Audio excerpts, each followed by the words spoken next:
Bismillahirrahmanirrahim. Assalamualaikum warahmatullahi wabarakatuh. Alhamdulillahilladzi bi'ala syahru ramadana syahru Qur'an. Asyhadu an la ilaha illallah wa asyhadu anna Muhammadar Rasulullah. Allahumma sholli ala Muhammad wa ala ali Muhammad amma ba'd.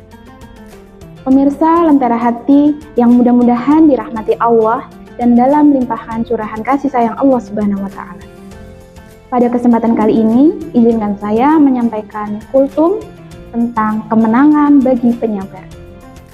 Sebagai pengingat diri saya, dan semoga bermanfaat untuk pemirsa Lentera Hati semua.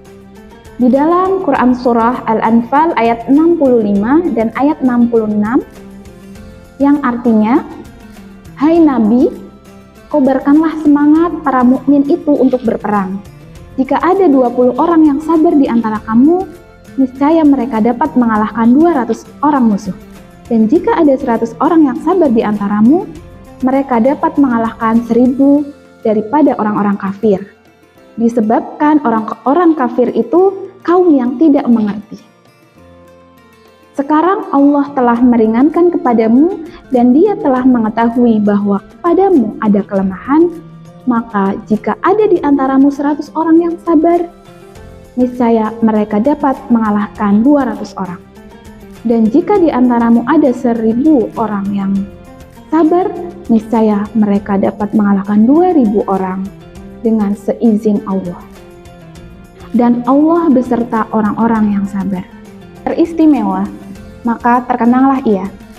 Seperti peristiwa yang dijelaskan dalam Quran Surat Al-Anfal tersebut, yaitu peristiwa yang sangat istimewa yang terjadi di bulan Ramadan, yaitu peristiwa Perang Badar.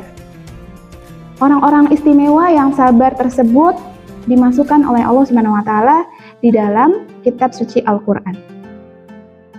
Di dalam Perang Badar yang secara logika mungkin kaum muslimin tidak akan menang. Akan tetapi atas izin Allah, kaum muslimin yang hanya berjumlah 300 orang di sini mengalahkan kaum musyrikin yang berjumlah 1000 pasukan yang dengan senjata lengkapnya.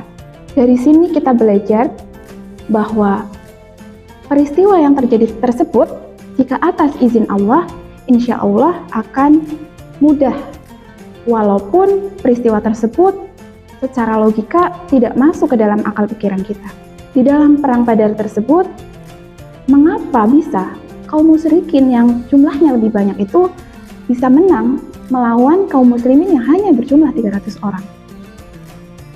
Dari sini kita belajar bahwa kaum musyrikin tersebut berperang atas dasar nafsu. Kemudian mereka menyerang atas dasar nafsu.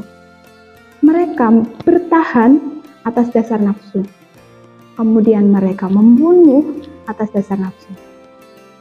Dan akhirnya kaum musyrikin kalah dalam peristiwa tersebut. Akan tetapi, kaum muslimin ketika berperang atas dasar iman kepada Allah, kemudian mereka menyerang atas dasar iman kepada Allah, bertahan atas dasar iman kepada Allah, kemudian mereka membunuh pun atas dasar iman kepada Allah. Dan akhirnya kaum muslimin mendapatkan keistimewaan, mendapatkan nikmat dari Allah, berupa bantuan dari Allah dengan mengalahkan kaum musyrikin yang jumlahnya sangat banyak, bisa 10 kali lipat. Pemirsa Lentera Hati yang dirahmati Allah, dari peristiwa ini kita diminta untuk belajar. Kita diminta kembali untuk membuka Al-Quran, membuka peristiwa-peristiwa yang telah lalu yang bisa kita ambil pelajarannya untuk kita di dalam kehidupan kita sehari-hari.